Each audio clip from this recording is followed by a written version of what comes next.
O TSE vai tornar Tarcísio inelegível porque ele disse que o PCC orientou voto no Boulos? O PSOL entrou mesmo com uma ação contra o governador de São Paulo, Tarcísio de Freitas, e contra o prefeito de São Paulo, Ricardo Nunes, para deixar os dois inelegíveis, por conta da fala do Tarcísio de que foram encontrados bilhetes do PCC orientando o voto em quem? Em quem? Nele, Guilherme Boulos. E agora? O governador Tarcísio de Freitas pode ou não se tornar inelegível por conta disso? Será que o Tarcísio está sendo perseguido ou será perseguido pelo TSE? Fica aqui comigo que eu vou te explicar esse caso e quais são as potenciais consequências jurídicas dele. Lembre, é muito relevante porque se não for revertida a inelegibilidade do Bolsonaro, o Tarcísio hoje é o grande nome da direita, uma pessoa que está ambicionando, o grande nome que é apontado como possível sucessor de Jair Bolsonaro da direita para assumir a presidência da República. Mas antes a gente entrar e explicar esse caso, vamos assistir ao vídeo da fala especificamente do governador Tarcísio, que foi objeto de tanta controvérsia e que está sendo apontada como uma possível causa de inelegibilidade pelo Boulos e pelo PSOL. Para daí, a partir dessa fala do Tarcísio, a gente entender o que aconteceu. Roda aí pra gente, por favor, produção. Os episódios de violência lamentáveis, como que acometeu aí o candidato a prefeito de Taboão, e que a gente vai apurar, vai esclarecer, já identificamos as pessoas e vamos agir com a firmeza necessária, sem transigir, né, com a ordem. O que aconteceu aqui na capital, que o senhor citou? Na capital? Em relação ao PCC? Teve o salve, houve interceptação de conversas, né, e de orientações que eram emanadas de presídios por parte de uma facção criminosa, orientando determinadas pessoas em determinadas áreas a votar em determinados candidatos. Houve essa ação de inteligência, houve essa interceptação, agora isso não vai ter influência nenhuma nisso. Mas qual era o candidato que eles estavam orientando a votar? Qual era o candidato que eles orientavam a votar? Em São Paulo? Outros. Governador, qual é o candidato em que o PCC, através dos salves, orientava a votar? O Boulos, finja surpresa. O defensor da bandidolatria do lado do PT e do PSOL, que quer passar a mão na cabeça de bandido como se fosse vítima da sociedade. Finja surpresa que o PCC estava apoiando o Boulos.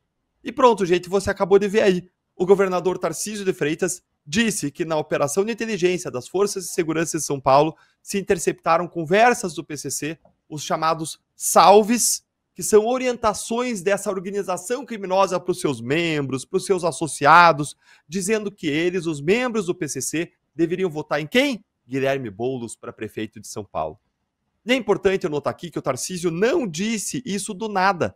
Ele estava num contexto de coletiva de imprensa. Ele foi perguntado sobre o assunto, e aí ele até falou, o que mesmo, o que mesmo? Aí alguém falou, sobre São Paulo, o que estava dizendo de São Paulo? E ele respondeu a pergunta, então ele não voluntariou essa informação, essa resposta, com o objetivo de interferir nas eleições. Isso está claro, foi com o objetivo de esclarecer o que havia acontecido. Depois disso, nós tivemos a velha imprensa dando um surto completo com a declaração do Tarcísio, dizendo que ele, o Tarcísio, acusou sem provas o PCC de orientar voto no Boulos. O que é, eu vou mostrar para vocês, uma mentira. Já vou mostrar por que é uma mentira. O destaque é mentira a imprensa dizer que ele falou sem provas, né? Não é mentira o que o Tarcísio falou. O que o Tarcísio falou é verdade, ele já vai mostrar. Tem provas disso. E o destaque, claro, foi o destaque da Globo News, que deu um show de surto atrás de surto no domingo com seus comentaristas, dizendo que Tarcísio fez algo muito grave e fez uma declaração sem provas e que as autoridades federais em Brasília, inclusive ministros do TSE, estavam perplexos e dariam uma resposta a essa situação. Mas será que Tarcísio fez a acusação sem provas mesmo?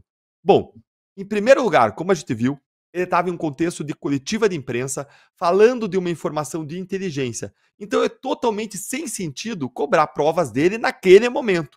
Mas se a imprensa queria provas, não precisava procurar muito longe, porque no sábado, um dia antes da eleição, o colunista Paulo Capelli, do portal Metrópolis, já tinha publicado os bilhetes interceptados do PCC que mostram as indicações de votos do grupo criminoso para os membros e familiares em São Paulo. Já mostra essa orientação de voto dada pelo PCC por meio dos salves.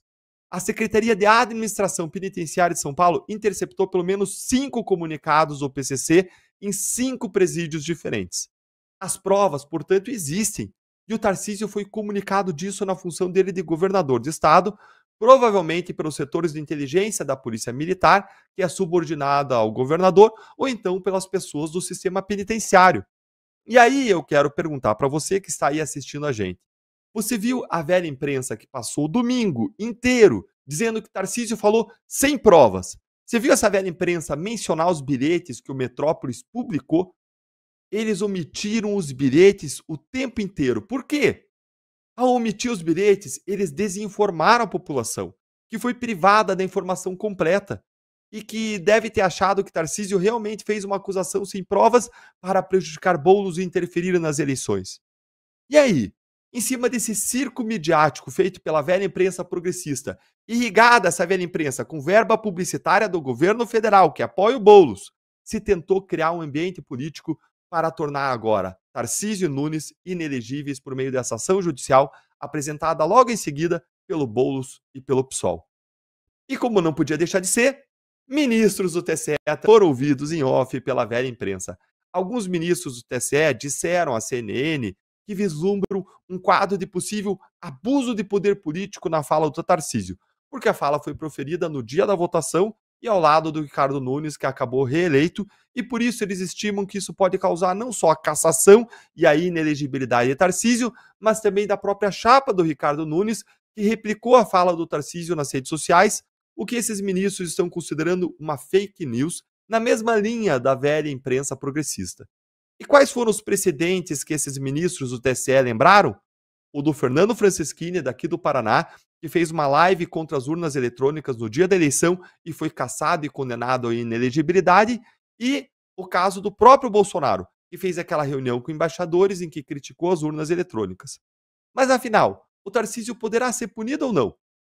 A minha opinião é que não. E por quê? Porque há muitos motivos jurídicos para não punir Tarcísio com a cassação e com a inelegibilidade. Primeiro, como a gente viu, a informação era verdadeira, não era fake news. Assim, não dá para dizer que ele espalhou fake news e nem desinformou, o que descarta a aplicação daquele precedente trazido pelos ministros do TSE, que era o caso Francischini, em que haveria lá sim uma desinformação. Em segundo lugar, ele falou a informação dentro de uma coletiva, respondendo à pergunta de um jornalista. Então ele não trouxe a informação como um ataque eleitoral, nem um abuso dos meios de comunicação por parte de um governador. Em terceiro lugar, não há como dizer que essa fala, por si só, desequilibrou a disputa eleitoral, porque a informação já era conhecida, tinha sido divulgada pelo Metrópolis no dia anterior, e o Nunes estava muito à frente do Boulos nas pesquisas eleitorais. A projeção do resultado se confirmou no domingo apenas. E em quarto lugar, não tem como dizer também que todo o eleitorado foi impactado pela notícia, é evidente, porque essa fala aconteceu no próprio dia da votação. E eu ouso aí chutar que a maioria dos eleitores nem ficou sabendo do que o Tarcísio disse. Então, juridicamente, eu não vejo como que o Tarcísio possa ser punido por isso. Mas, como vocês sabem, o problema aqui não é jurídico, é político. E quem vai dar a última palavra é quem? É o TSE. Será que lá na frente, se o Tarcísio se consolidar como opção da direita em 2026, será que o TSE não vai usar esse caso como um pretexto para cortar as asinhas do Tarcísio e torná-lo inelegível? Não seria nada surpreendente, não é? Depois que o TSE cassou Bolsonaro e tornou ele inelegível, e considerando que o STF e o TSE que nós temos têm tido uma guerra contra o bolsonarismo. Agora eu quero ouvir a sua opinião. O que você acha? Comenta aí, que a gente quer acompanhar a sua opinião e os comentários. O que você acha? O TSE vai tornar o Tarcísio inelegível? Conta aí pra gente.